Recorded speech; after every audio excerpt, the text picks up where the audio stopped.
السلام عليكم. في الفيديو اليوم غادي نشارك معكم تحلية اللي رائعة، يعني بمكونات بسيطة. الطريقة يعني سهلة، ما كتاخد ليناش بزاف ديال الوقت، وكتجي رائعة كما كتشوفوا. غادي نقسم واحد الطرف، كتجي رائعة، كتجي من يعني طبقتين، يعني كتشهي. فإلا بغيتوا تعرفوا الطريقة فبقاو معايا إلى آخر الفيديو. فهذا هو الشكل ديالها كما كتشوفوا، راها رائعة. فبالنسبة للمقادير أو المكونات فغنحتاج لنصف لتر ديال الحليب، حليب يعني بدرجة حرارة المطبخ. وغنحتاج لواحد العلبة ديال الحليب المركز المحلى. عندي هنا 100 غرام ديال الكوك.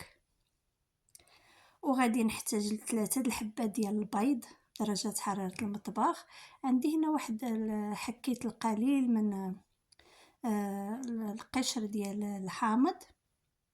وغادي نحتاج لواحد الساشي ديال ألزا ديال بنكهة الفانيلا.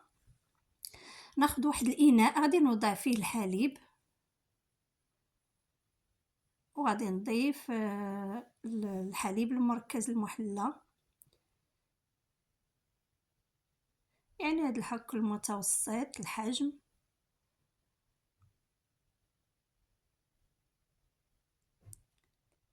كنضيفو نصف لتر ديال الحليب صافي. وغادي نحاول ندمج المكونات بعد ما غنضيف الكوك.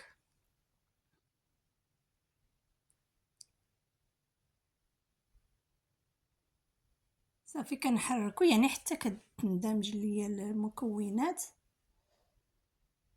فراه تحلية رائعة، يعني صالحة للجميع، يعني الأوقات توجدوها الأبناء ديالكم، توجدوها للضيوف في رمضان أيضا. راها سهلة، طريقة يعني باينة بسيطة. هنا غادي نضيف البيض،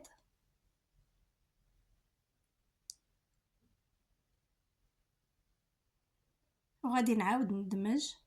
فراه كنضيف يعني شوي بشوي باش كنحاول ندمج العناصر مزيان.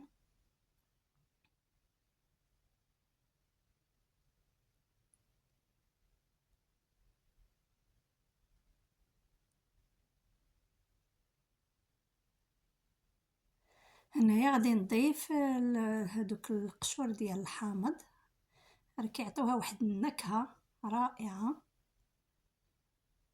غنضيف واحد الكيس ديال الفانيلا، سكر بنكهة الفانيلا. لا عندكم الفانيلا السائلة حتى هي راه يمكن لكم تضيفوا واحد الملعقة صغيرة.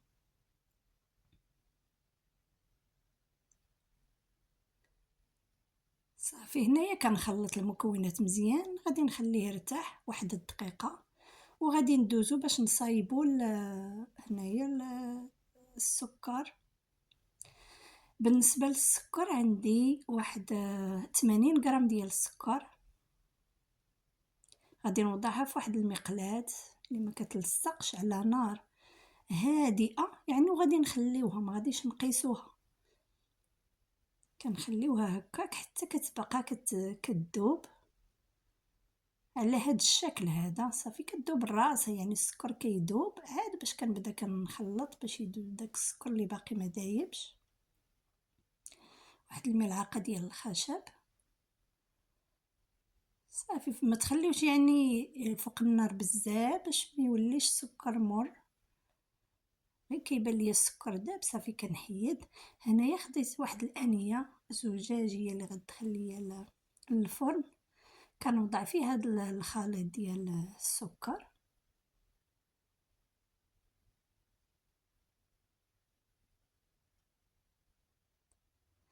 صافي كنحاول نوزعها على ديك الصفيحه كما كتشوفوا، راه كتكون باقيه سائله زعما ما كتجمدش دغيا،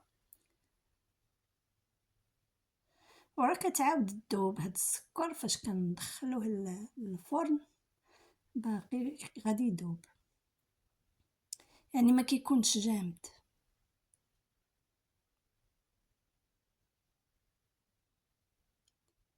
صافي كنحاول نوزعها على الصفيحة كاملة، وغادي ندوزو باش غادي نخويو من فوقها داك الخليط الاول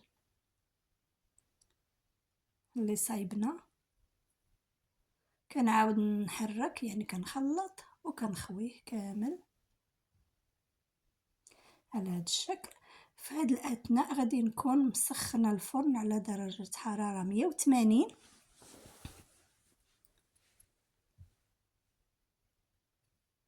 غادي ناخد صفيحه اخرى، يمكن تكون من الزجاج، يمكن تكون يعني الالومنيوم، على حسب المتوفر. كنوضع فيها الصفيحه الاولى، وكنخوي الماء يكون غليان كما كتشوفوا. كنخوي يعني ماشي تيطلع حتى الفوق، تقريبا النصف، يوصل للنصف ديال الانيه اللي فيها الخليط. صافي وكنحبس. هنا كما قلت لكم الفرن كيكون مسخن على درجه حراره 180، فكندخلو الفرن وكادي نخليه تقريبا واحد الساعه، وغادي نقلب.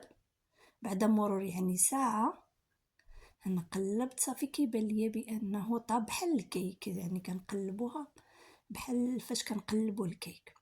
غادي نخرجها وغادي نخليها، ما ندخلوهاش دابا للثلاجه، انما غادي نخليها حتى تاخذ درجه حراره المطبخ. غادي ندخلها للثلاجه تقريبا واحد 4 ديال السوايع، ثم كتكون جاهزه للاكل.